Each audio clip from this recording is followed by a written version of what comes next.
मैं डॉक्टर लक्ष्मी नारायण, प्रवक्ता इतिहास, राजकीय मॉडल संस्कृति वरिष्ठ माध्यमिक विद्यालय ततारपुर इस्तमुरार, रेवाड़ी, हरियाणा, आप सभी विद्यार्थियों का इस व्याख्यान में स्वागत करता हूं। आज के अपने अध्याय का नाम है बंधुत्व, जाति और वर्ग, आरंभिक समाज। आज का अपना उप विषय है वर्ण व्यवस्था और जाति से संबंधित कुछ विषय। इस व्याख्यान में विद्यार्थियों हम निम्न उपविषयों पर चर्चा करेंगे। वर्ण और संपत्ति के अधिकार, स्त्री और संपत्ति अधिकार, वर्ण व्यवस्था और वनवासी, गैर क्षत्रिय शासक, जाति एवं सामाजिक गतिशीलता। इस तरह से हम 5 उपविषयों पर इसमें चर्चा करेंगे। बारी बारी से इन 5 विषयों को देखेंगे। पहला अपना उपविषय है वर्ण और संपत्ति के अधिकार। वर्ण की अवधारणा जीविका निर्धारण से जुड़ी है। द्विज वर्ण जिसमें ब्राह्मण, वैश्य, क्षत्रिय आते थे, इनको संपत्ति और साधनों पर अधिकार था। आरंभ में वर्णों से संबंध लचीले थे, अर्थात गुण और क्षमता से निर्धारित होते थे। कालांतर में जन्म आधारित हो गए, यानी कि शुरू में जो संबंध थे वर्ण, वो गुण से, क्षमता से, व्यक्ति अपने गुण और क्षमता से जो कार्य अपना लेता था वही उसका वर्ण हो जाता था।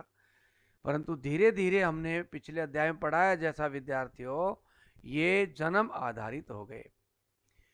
संपत्ति व साधनों पर अधिकार केवल ब्राह्मण, क्षत्रिय और वैश्यों के पास आ गए। आरंभ में वैश्य कृषि और पशुपालन का काम करते थे, परंतु समय के अनुसार ये व्यापार भी करने लगे और व्यापार में अच्छा धन संपत्ति अर्जित कर ली। ये बड़े बड़े जमींदार और व्यापारी बन गए। जमीनों व पशुओं की सेवा वे शूद्रों से लेने लगे, यानी कि जमीन में कृषि कार्य और पशुओं की सेवा वो शूद्रों से लेने लगे।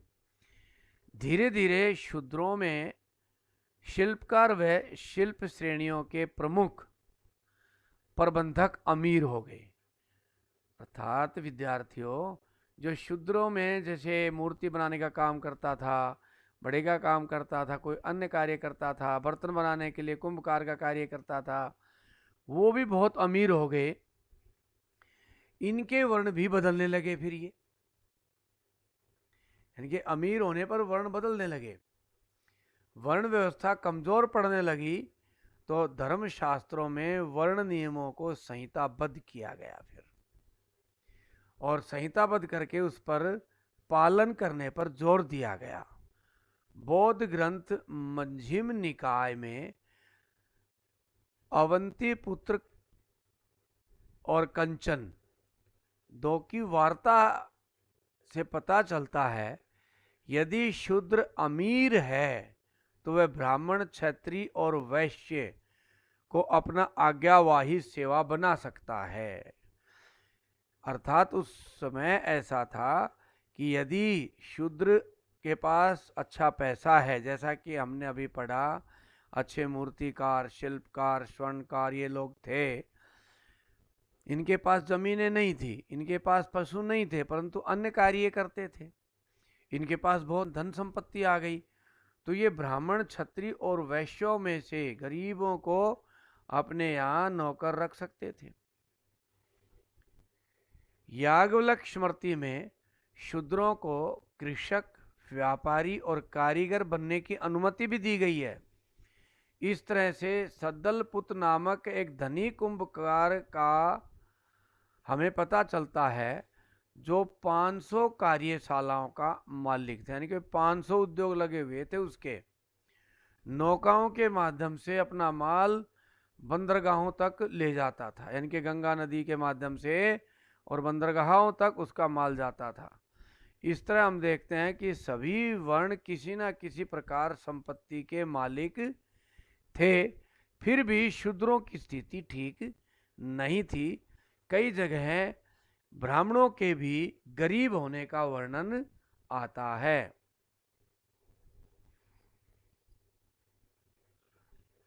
अब देखते हैं स्त्री और संपत्ति का अधिकार, कि महिलाओं को संपत्ति रखने का कितना अधिकार है। अधिकांश धर्मशास्त्र पिता और पति की संपत्ति में महिला की हिस्सेदारी को स्वीकार नहीं करते। पुरुष प्रधान समाज होने के कारण लैंगिक आधार पर भेदभाव निहित था। पैतृक संपत्ति पर अधिकार पुत्र का ही माना जाता था। समाज में स्त्री की स्थिति पुरुष की तुलना में गौण हो गई थी, फिर भी कुछ संपत्ति के अधिकार स्त्रियों के पास थे। यानी कि अचल संपत्ति पर स्त्रियों का अधिकार नहीं था, ऐसा देखने में मिलता है। अचल संपत्ति भाइयों में बट जाती थी पिता की मृत्यु के बाद, और बड़े भाई को कुछ फालतू हिस्सा मिलता था। पिता व पति की संपत्ति पर अधिकार देखते हैं महिलाओं के। पहले मनुस्मृति में पिता की मृत्यु के बाद पैतृक संपत्ति में सभी पुत्रों का समान अधिकार माना गया है। परिवार का मुखिया ज्येष्ठ पुत्र को मानते हुए उसे कुछ अधिक अधिकार देने की बात कही गई है, लेकिन पुत्री को पैतृक संपत्ति में कोई अधिकार नहीं दिया गया है।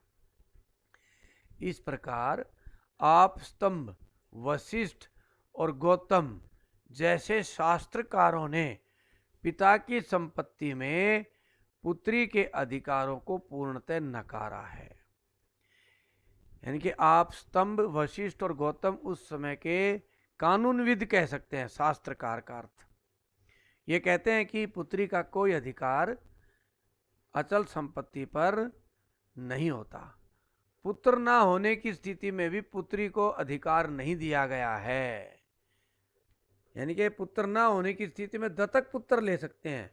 ये बाद में ऐसी धारणा अवधारणा आई, परंतु उस स्थिति में जब यदि पुत्र नहीं है तो शास्त्रों में कहा गया है कि संपत्ति को धार्मिक संस्थाओं को दान कर देना चाहिए।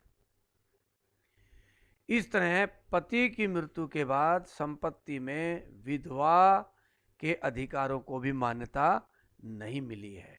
यानी कि पिता और पति की अचल संपत्ति पर महिलाओं का कोई अधिकार नहीं माना गया। दूसरा अधिकार देखते हैं, उपहार के रूप में स्त्री धन। स्त्रियों को उपहार में जो धन मिलता था उसको स्त्री धन कहा गया है। कौन कौन सा धन मिलता था उपहार में? विवाह के समय अग्नि के सम्मुख कन्या को मिला धन। जब फेरे होते हैं उस समय हाथ पीले करते हैं कन्या के, तो उस समय जो हाथ पीले करने वाले लोग होते हैं, रिश्तेदार होते हैं, वो कन्या को आभूषण या अन्य कोई ना कोई वस्तु दान में देते हैं। पिता और भाई से समय समय पर स्नेह में उपहार मिलता रहता है। किसी न किसी मौके पर, किसी विवाह शादी के मौके पर, घर परिवार में पुत्र होने के मौके पर बहनों को या बेटियों को कोई ना कोई उपहार स्वरूप हम वस्तु देते हैं, उस पर उनका अधिकार होता है।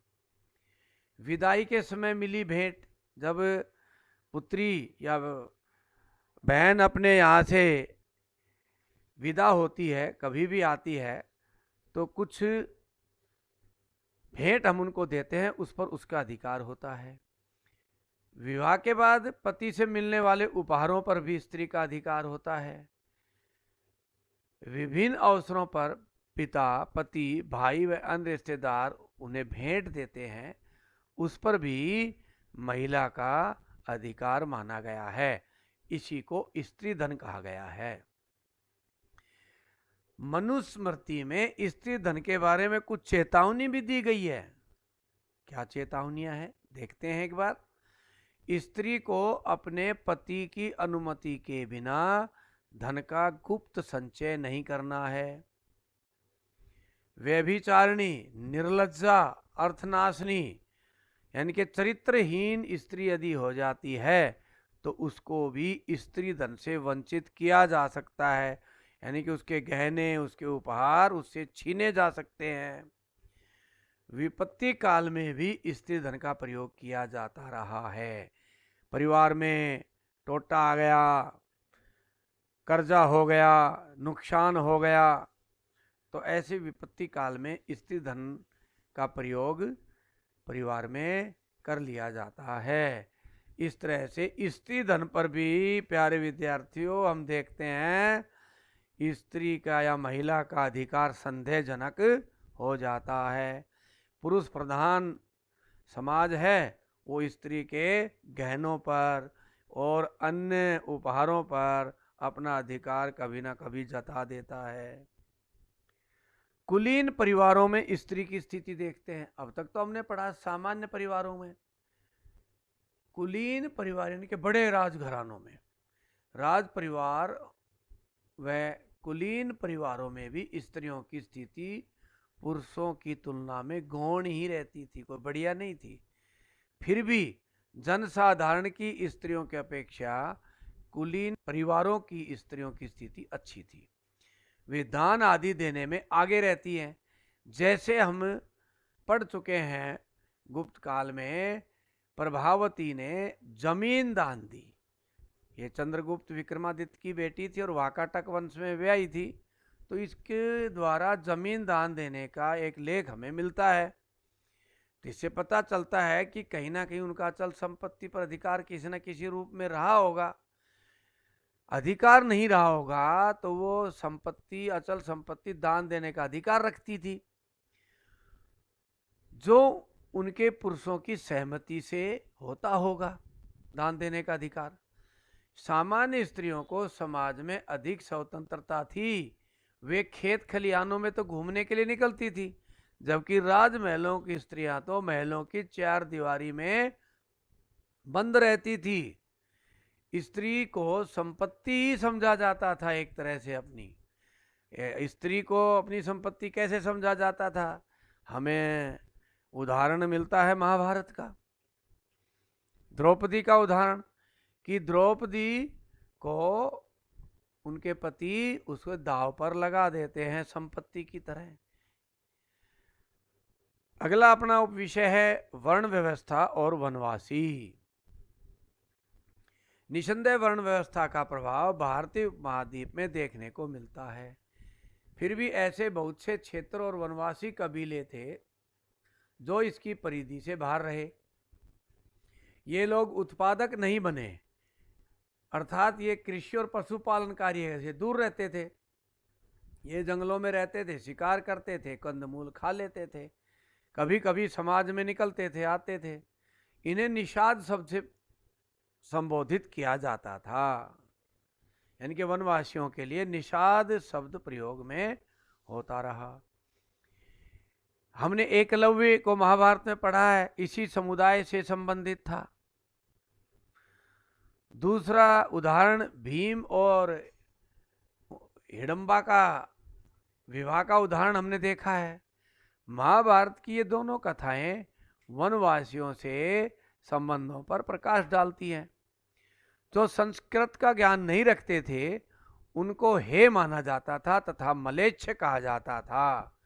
तो ये जंगली आदमी थे, जंगलों में रहते थे, वनवासी थे, इसलिए ये मलेच्छ कहलाते थे।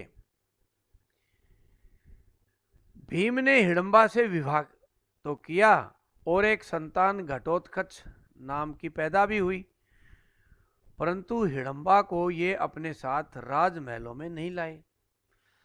हिडम्बा के भाई ने इस विवाह का विरोध भी किया और युद्ध भी हुआ। यानी कि वनवासियों में और वर्ण व्यवस्था में रहने वाले लोगों में आपस में तनाव को दिखाया गया है। कुल मिलाकर वनवासियों और वर्ण व्यवस्था के दायरे में आने वाले लोगों का आपसी मेल जोल था, परंतु एक दूरी भी कायम थी। एक चांडाल शब्द का प्रयोग भी शास्त्रों में मिलता है। ये प्यारे विद्यार्थियों, चांडाल कौन होते थे? धर्म ग्रंथों में इनका काम पशुओं की खाल उतारकर सामान बनाना, मांस बेचना, साफ सफाई के कार्य करना, शवों का अंतिम संस्कार करना, ये इनके प्रमुख कार्य माने गए हैं। ये लोग गांव से बाहर दूर रहते थे।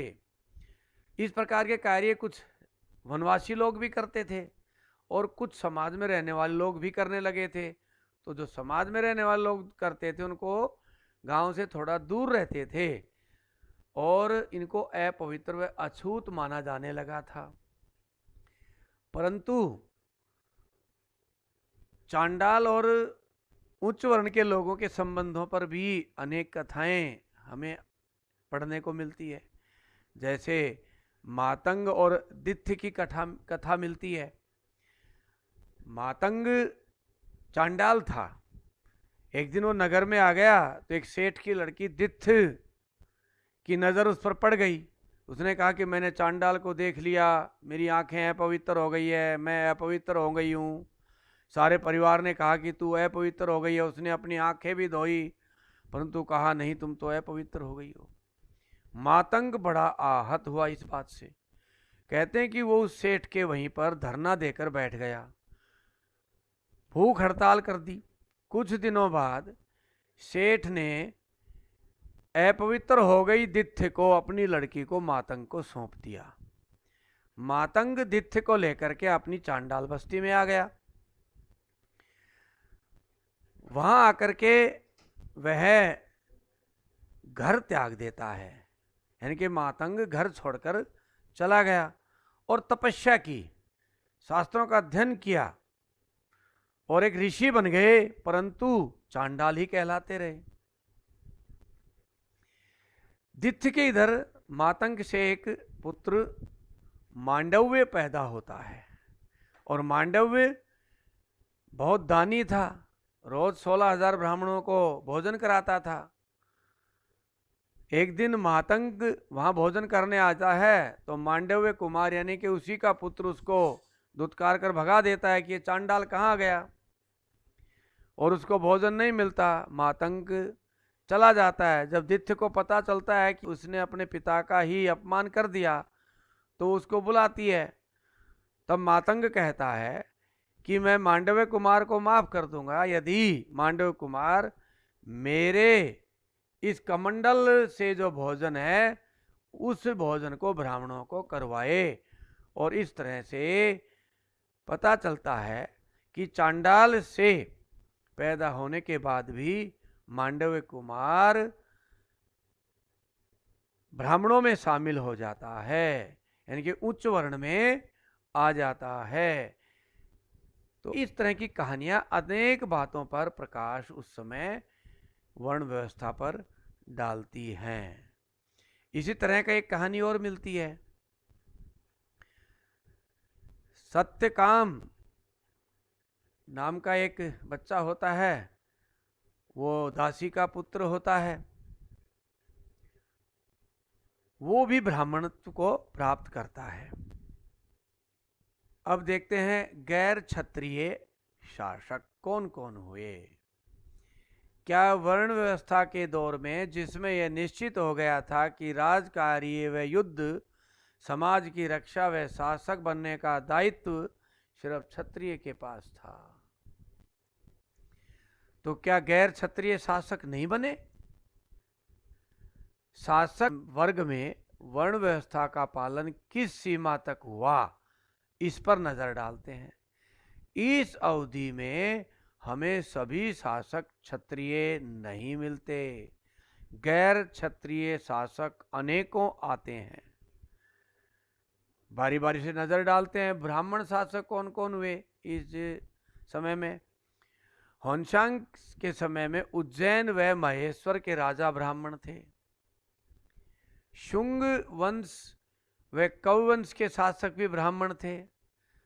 सातवाहन शासक भी ब्राह्मण थे, जो हमने पीछे पढ़ा भी कि अपनी माता का गोत्र लगाते थे। वशिष्ठी पुत्र पुलमावी, यानी कि पुलमावी शासक जो थे वो वशिष्ठ गोत्र की माता से पैदा हुए थे, जो ब्राह्मणों में है।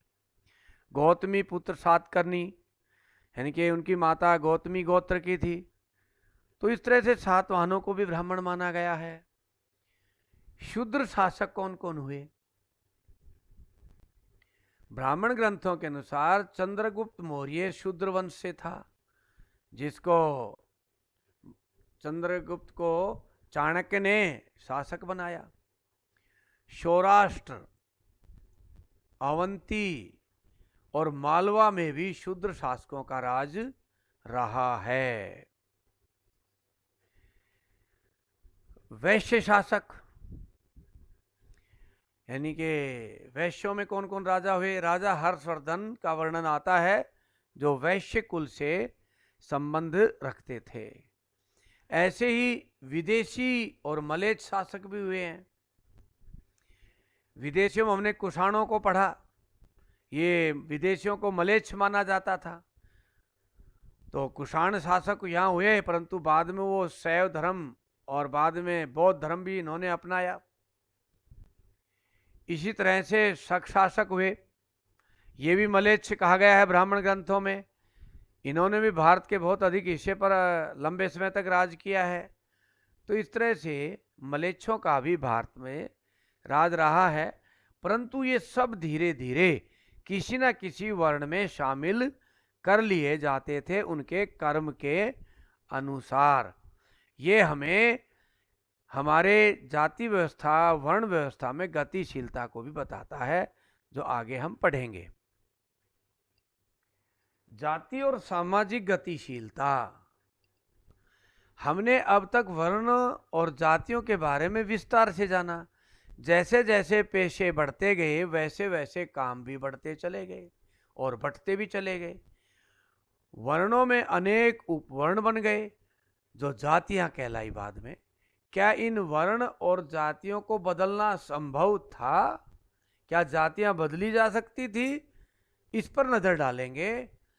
जातियां बदलना कठिन था, परंतु असंभव नहीं था। अनेक तथ्य बताते हैं कि वर्ण और जाति व्यवस्था पूर्णतः एक जड़ व्यवस्था नहीं रही है। हमें अनेक उदाहरण मिलते हैं। अब विद्यार्थियों उन उदाहरणों पर नजर डालते हैं। वनवासी, निषाद व स्वर्णकारों को भी जाति व्यवस्था में स्थान मिला धीरे धीरे। यानी कि जो निषाद थे, जंगलों में रहते थे, उनको स्थान मिला। स्वर्णकारों का यह उदाहरण इसलिए लिया गया है कि स्वर्णकारों की तरह अनेक जातियों में जातियां बनती चली गई थी, मूर्तिकार, स्वर्णकार। तो इनको भी जातियों में मूर्तिकार एक जाति बन गई, स्वर्णकार एक जाति बन गई। इस तरह से जातियों में इनको स्थान मिलता चला गया। जो काम बढ़ते चले गए, वो जाति बनती चली गई। शुरू में वैश्य कृषक और पशुपालक थे, हमने पीछे भी पढ़ा। परंतु जब वो व्यापार करके धनी हो गए, अच्छा पैसा कमा लिया, तो कृषि और पशुपालन का काम छोड़ दिया इन्होंने। परंतु कृषि और पशुओं से अधिकार नहीं छोड़ा। ये काम ये शूद्रों से करवाते थे। धीरे धीरे इन्होंने कृषि से अधिकार भी त्याग दिया, जमीनों से अपना हक भी छोड़ दिया, पशुपालन से भी हक छोड़ दिया, और ये काम शूद्रों ने अपना लिया और शूद्रों का दर्जा ऊपर बढ़ गया। ऊंच यानी कि वैश्यों में ये कैटेगरी बन गई, और इस तरह से शूद्र जाति है वो वैश्य जाति में शामिल हो गए। उपनिषद की एक कहानी में हम सत्यकाम जावाल, एक शूद्र दासी का वर्णन पढ़ते हैं। अभी मैंने जिक्र भी किया था पीछे। इस कहानी में क्या है कि जो जावाली नाम की एक दासी होती है, जो वैश्या भी होती है, इसका पुत्र सत्यकाम पढ़ना चाहता, अध्ययन करना चाहता है, परंतु दासी और वैश्या का पुत्र होने के कारण इसको अधिकार नहीं मिलता। अंत में एक दिन वो गौतम ऋषि से मिलता है सत्यकाम, और गौतम ऋषि उस की बुद्धि को देखते हुए ये विचार मन में करते हैं कि इसको ब्रह्म ज्ञान करने का अधिकार है, यानी कि ब्रह्म ज्ञान प्राप्त कर सकता है। और इस तरह से एक शूद्र को ब्रह्म ज्ञान गौतम ऋषि ने दिया और आगे वो अच्छा ब्राह्मण हुआ। इस तरह से शूद्र से ब्राह्मण भी बन गया। बौद्ध ग्रंथों में ब्राह्मण शिकारी का काम भी करते हुए बताए गए हैं। अब बताओ, शिकार करते थे ये, बढ़ईगिरी का काम भी इन्होंने किया, यानी कि ब्राह्मणों का काम रहा है। सांपों को पकड़ने वाले भी ब्राह्मण रहे हैं, अर्थात ब्राह्मणों ने शूद्रों के काम भी किए हैं और धीरे धीरे इनको शूद्रों का दर्जा मिल गया। इस तरह से हम ये देखते हैं विद्यार्थियों कि शूद्र ब्राह्मण बन जाते थे और ब्राह्मण शूद्र हो जाता था। इस तरह से शूद्र वैश्य भी बन गए, वैश्य शूद्र भी हो गए। शूद्र शासक हुए तो वो क्षत्रिय श्रेणी में शामिल हो गए। इस तरह से समय के अनुसार वर्ण और जातियां व्यक्ति की बदलती रही है। इसी को ही गतिशीलता कहा गया है। परंतु प्यारे विद्यार्थियों, आज ये गतिशीलता खत्म हो गई है। समाज में जाति दृढ़ और पक्की हो गई है और इसमें कठोरता और ठहराव आ गया है। परंतु समय के साथ साथ ये जातियां धीरे धीरे नष्ट हो रही हैं, क्योंकि जाति व्यवस्था आज हमारे राष्ट्र निर्माण में, राष्ट्रीय एकता में बाधक है। इसलिए हमें भी प्रयास करना चाहिए कि जाति व्यवस्था जो समाज में एक विकराल रूप धारण करके खड़ी है वो खत्म हो। अब प्यारे विद्यार्थियों, देखते हैं अभ्यास के प्रश्न। महिलाओं के संपत्ति के अधिकार का वर्णन करें। वर्ण व्यवस्था में वनवासियों की क्या स्थिति थी? चांडालों के क्या कार्य थे? गैर क्षत्रिय शासकों का वर्णन करें। जातीय गतिशीलता का वर्णन करें। इन सभी प्रश्नों के उत्तर प्यारे विद्यार्थियों आपको इसी व्याख्यान में मिलेंगे। आप सभी का बहुत बहुत धन्यवाद।